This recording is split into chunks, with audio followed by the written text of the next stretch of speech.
আসসালামু আলাইকুম। ডিজাইন টিউটোরিয়ালে সবাইকে স্বাগতম জানাচ্ছি। তো আজকে এই টিউটোরিয়ালে যে বিষয়টি নিয়ে আলোচনা করা হবে তা হলো HTML ভিডিও। ওয়েব পেজে কিভাবে ভিডিও অ্যাড করবেন, আপনার পিসিতে সেভ করা ভিডিও কিভাবে আপনার ওয়েব পেজে অ্যাড করবেন এই বিষয়টি নিয়ে আলোচনা করব। তাহলে শুরু করছি। প্রথমে নোটপ্যাড প্লাস প্লাস ওপেন করি, ফাইলটা সেভ করে নেই। ব্যাস, তারপরে tutorial number 26 26.html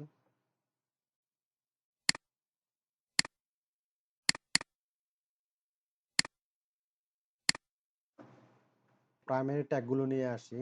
HTML:5 control E press করে নিয়ে আসবেন। পার্ট 26 প্রথমে একটা ভিডিও ট্যাগ লিখতে হবে।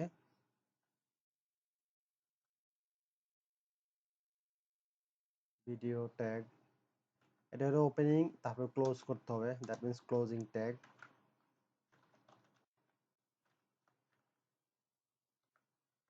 এরপর হচ্ছে সোর্স। সোর্স এটা একটা জাস্ট ওপেনিং, এটা আর কোনো ক্লোজিং ট্যাগ নেই। সোর্স অ্যাট্রিবিউট হবে SRC equal double quotation. Just এখানে ভিডিওটা যেখানে রাখবেন, আহ, যদি ফোল্ডার ক্রিয়েট করে রাখেন তাহলে ফোল্ডারের নাম দিয়ে তারপরে ভিডিওর নামটা দিতে হবে। আমি এই HTML ফাইলটা যেখানে রাখছি সেম ওই জায়গায় ভিডিওটাও আছে। দ্যাট মিন্স এটা হচ্ছে পার্ট 26, ভিডিওটা ঠিক এই ফাইলের মধ্যে আছে। দ্যাট মিন্স আমি কোনো ফোল্ডার ক্রিয়েট করে রাখি নাই আলাদাভাবে, তো আমি সরাসরি দিয়ে দিচ্ছি ভিডিও ডট MP4। ভিডিওর জায়গায় আপনি যা ইচ্ছা তাই দিতে পারেন, কারণ হচ্ছে আপনি ভিডিওর নামটা যা দিবেন তাই এখানে দিতে হবে। আমি জাস্ট ভিডিও দিয়েছি। আর MP4 হচ্ছে ফরম্যাট। তারপর টাইপ হবে, টাইপ হচ্ছে ভিডিও অথবা MP4।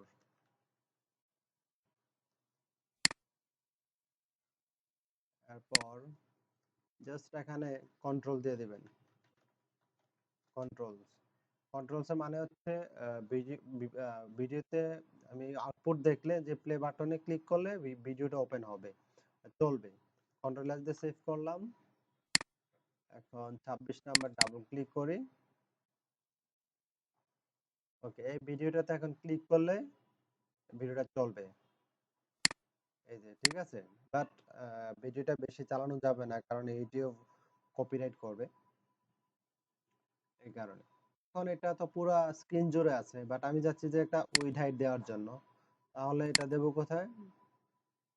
জাস্ট এখানে দেই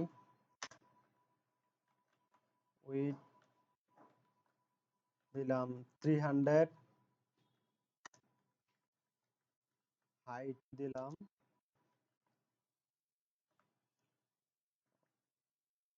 250। কন্ট্রোল এস দিয়ে সেভ করে নিলাম, রিলোড দিলাম।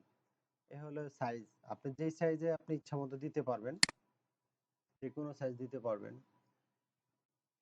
এই জায়গায় শুধু যে কন্ট্রোল হবে তা না, ফাইলটা